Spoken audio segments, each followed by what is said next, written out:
There are things that live in the dark corners of the world. Things that predate civilization, that predate language, that predate the very concept of fear itself. Most of them stay hidden. Most of them are content to watch from the shadows. Patient as stone, quiet as graves. But sometimes, something watches back. This is not a story from the mountains.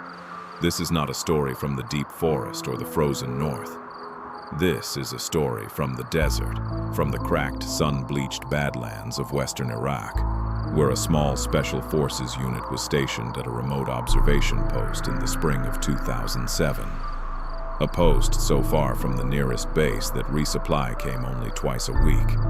A post so isolated that the men who served there gave it a nickname. They called it the end of the world. By the time this story was over, only one man walked away. And what he told his debriefers was ruled classified, not because it was a military secret, but because no one in the chain of command knew what to do with it.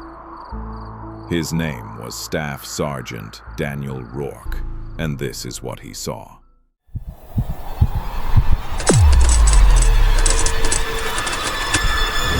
For centuries, they have been reported, documented, witnessed, and buried. Governments denied them, scientists ignored them, but the people who saw them could never forget what they found in the darkness. These are their stories. Welcome to Cryptid Chronicles.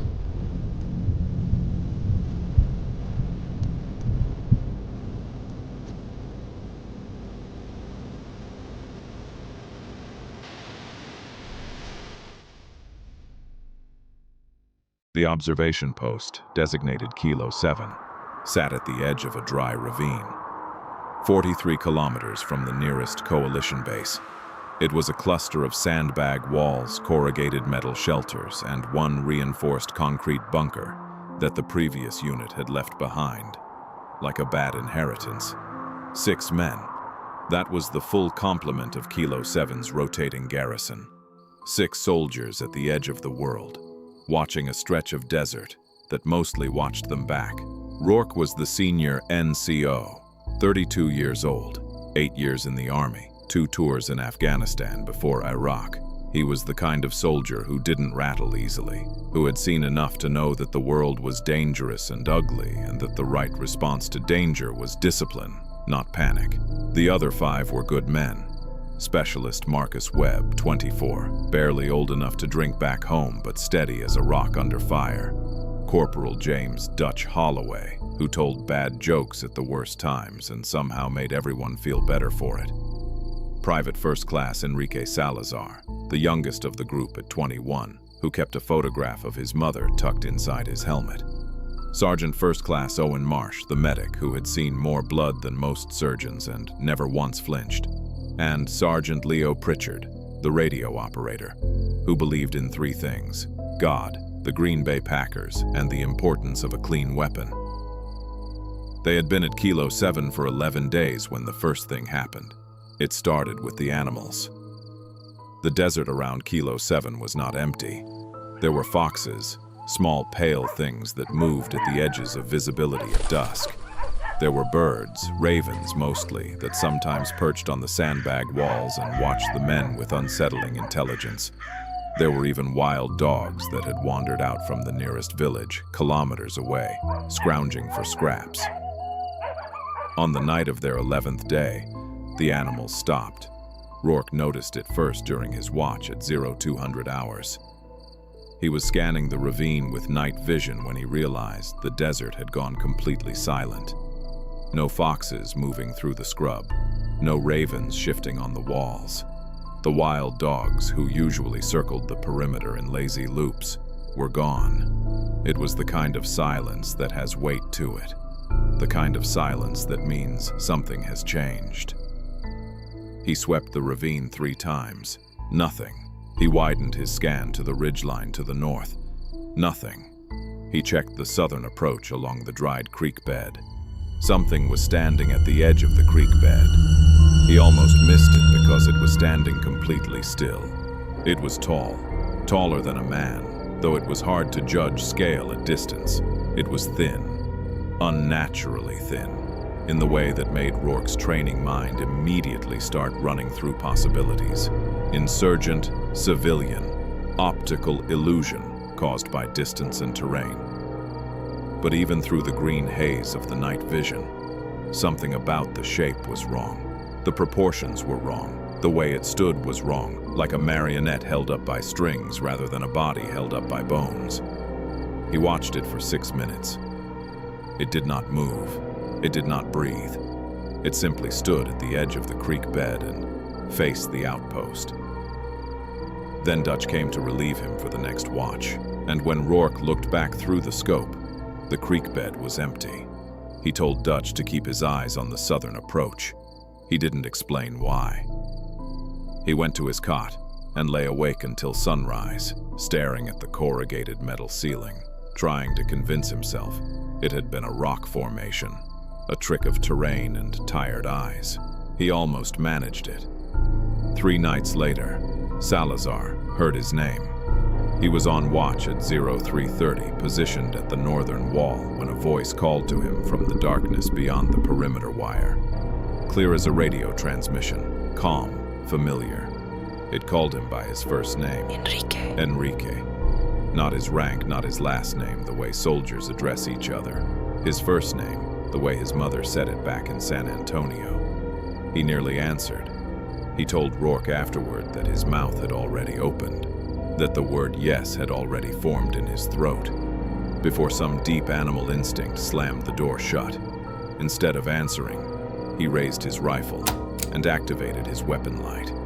The beam cut 30 meters into the darkness and found nothing. But the voice came again, still calm, still using his name, now with a slight shift in direction, as if whatever was making it had moved 10 meters to the left in complete silence. Enrique. Salazar backed away from the wall without turning his back on the darkness. He woke Rourke. He woke everyone. They held full alert for 2 hours. Nothing came at the wire. Nothing was visible on the thermal scanner. But Marsh, checking the perimeter at first light, found something in the sand, 12 meters north of the wire. Footprints, long, deeply set, too far apart for a normal human stride, as if whatever had made them had legs that were simply too long, covering ground and movements that shouldn't have been quiet. The prints came from the north, stopped approximately 8 meters from the wire, and then vanished. No prints leading away, no drag marks, no disturbance in the sand. Whatever had been there had simply ceased to leave evidence of itself. Rourke filed a report to command. He kept the language clinical. Unusual activity near perimeter. Possible civilian presence. No hostile contact. He did not mention the voice. He did not mention the footprints. He knew how it would sound. On the 16th day, Dutch Holloway volunteered for the midday supply run to a secondary cache point 2 kilometers northeast. Standard procedure, 30-minute round trip across open ground in full daylight. He'd done it 4 times before. He left at 11:40 hours. He came back at 12:20 hours. He was quiet. That was the first thing. Dutch was never quiet. Dutch filled silence the way water fills a glass, automatically and completely. But he came through the gate, set down the supply crate, and sat on the edge of the sandbag wall without a word. Rourke asked him if everything was okay. Dutch said yes. He said the cache was fine. He said nothing unusual happened. And then he smiled. It was the smile that did it. Rourke had served alongside Dutch Holloway for 14 months. He knew the man's face the way soldiers learn each other's faces. By necessity, by proximity, by the understanding that reading a face correctly might someday save your life.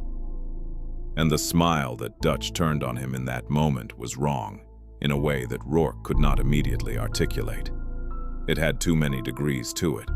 It stretched slightly too far. It sat on Dutch's face like a mask that someone had fitted carefully, but not quite perfectly, with just a few millimeters of wrongness that the brain registered before the eyes could name it. Too wide, Rourke thought. His smile is too wide. He said nothing. He watched. Dutch ate his evening meal in silence, answered direct questions in monosyllables, and turned in early. And Rourke sat across the shelter from the man who had come back from the cash run and tried to identify what, precisely, his gut was telling him. By the time the camp was dark and quiet, he had a word for it. Replacement. That night, Rourke couldn't sleep. He lay on his cot and listened to the sounds of the outpost, the distant wind across the ravine, the low hum of the generator, the breathing of 5 men in close quarters. He counted the breaths out of habit. 6 slow rhythms, including his own. He counted again. 7. His eyes opened in the darkness. 6 men in the shelter, 6 men breathing. But the sound that filled the corrugated metal room had 7 rhythms to it. 6 human and 1 that was almost human, almost right, almost matching the tempo of the others, but cycling just slightly out of phase, like a record playing at the wrong speed. He did not move. He did not reach for his weapon. He understood, in the way that the body understands things before the mind can process them. That movement, right now, would be a catastrophic mistake. He lay, perfectly still, and listened to the 7th breathing and stared at the darkness above him. And from somewhere in the shelter, in the pitch black between the cots, something laughed. Not Dutch's laugh. Not anyone's laugh he had ever heard. A sound that knew the shape of laughter, the way a photograph knows the shape of a face. Close enough to recognize, wrong enough to make the stomach drop.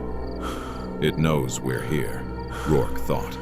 It has always known, and it is not done with us yet. 6 soldiers at the edge of the world. One thing among them that had learned to wear a human face, and 400 kilometers of desert between them and anyone who might believe what was happening. Part 2 drops next Friday. Subscribe to Cryptid Chronicles stories and make sure your notifications are on, because when the sun goes down at Kilo 7, the worst is only just beginning. Sleep well.